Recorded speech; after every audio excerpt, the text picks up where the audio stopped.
Donc, au niveau de l'aérodynamisme, on l'a vu, en général, c'est la plus grosse force de résistance. Donc, là où est-ce qu'on peut aller chercher le plus de gains.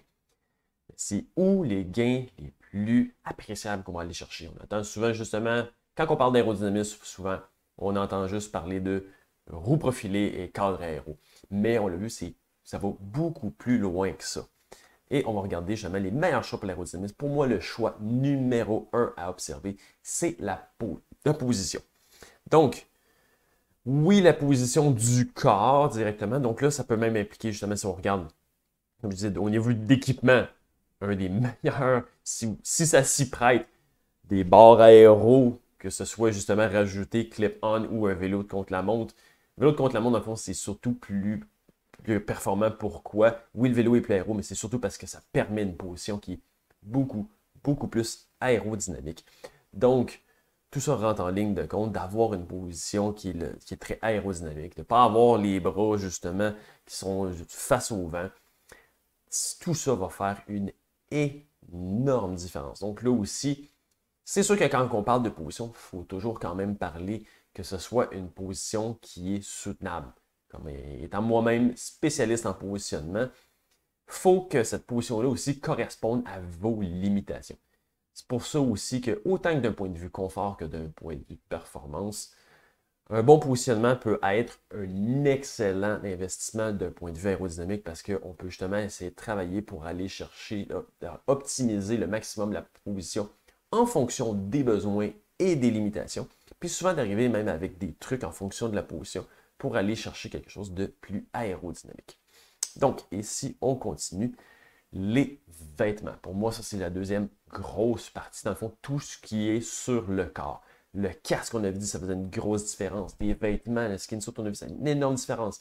Des bas aérodynamiques, ça paraît niaiseux, juste des bas, ça existe, des bas aéro, fait une énorme différence pour l'investissement que ça va donner.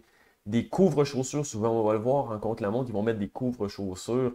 C'est pas parce qu'ils ont froid aux pieds, c'est vraiment parce que c'est un gain aérodynamique. Donc, tous les vêtements, c'est ce qui est porté sur le corps. C'est le corps qui est la plus grosse résistance aérodynamique. Donc, avant de penser à dépenser des milliers de dollars dans des roues, des cadres ou quoi que ce soit, regardez tous les gains qui peuvent être à ce niveau-là.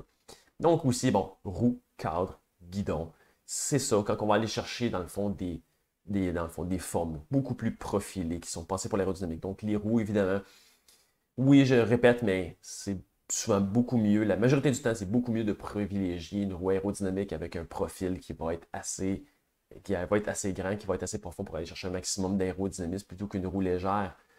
Même chose, tu sais, un cadre, ou dès qu'on a des tubes ronds, justement, des tubes petits pour que ce soit plus léger, c'est souvent, en général, moins rapide dans sa globalité que d'aller chercher un cadre qui va être beaucoup plus profilé avec des tubes plus longs, plus allongés, qui faut justement avoir une meilleure circulation d'air, moins de décrochage, moins de turbulence.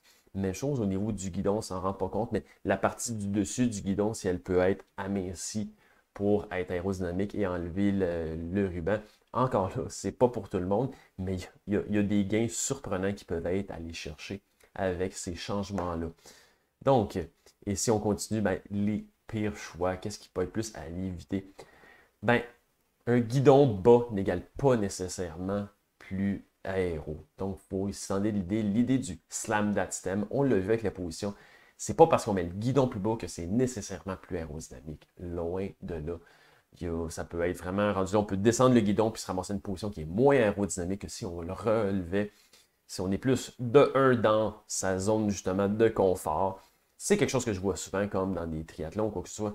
On met une position théorique, justement, on descend le guidon, mais si on n'est pas capable de maintenir la position, de rester longtemps sur les aérobars, on se ramasse à bouger, de mettre les mains sur les côtés, de se relever, de ne pas être capable de garder sa position. Et là, finalement, au total, c'est aucunement plus performant. Et donc, justement, ne pas faire, c'est un faux lien de dire que plus bas égale nécessairement plus aéro. Donc, ça, c'est erreur numéro 1. Après ça, justement, des vêtements amples. Je vais vous faire un lien justement où vous avez sûrement déjà vu la vidéo que j'ai faite justement des vêtements amples versus des vêtements ajustés. C'est énorme la différence. Donc, quand vous choisissez des vêtements, si ce ne sont pas, parce que oui, il y a des vêtements qui sont texturés pour être plus aérodynamiques, mais du moins le minimum, c'est que quand vous le choisissez, d'essayer d'avoir quelque chose qui a le moins de plis possible, qui a moins, qui est le plus serré, qui est le plus ajusté possible. Ça va être énorme comme différence au niveau de l'aérodynamisme. Et ensuite, ben, tous des équipements, dans le fond, qui n'est pas profilé, on l'a dit, une sphère n'est pas une forme qui est très aérodynamique. Donc, si vous avez un vélo avec des tubes ronds, un guidon, tout ce qui est rond, qui n'est pas profilé, ben, évidemment, beaucoup moins aérodynamique.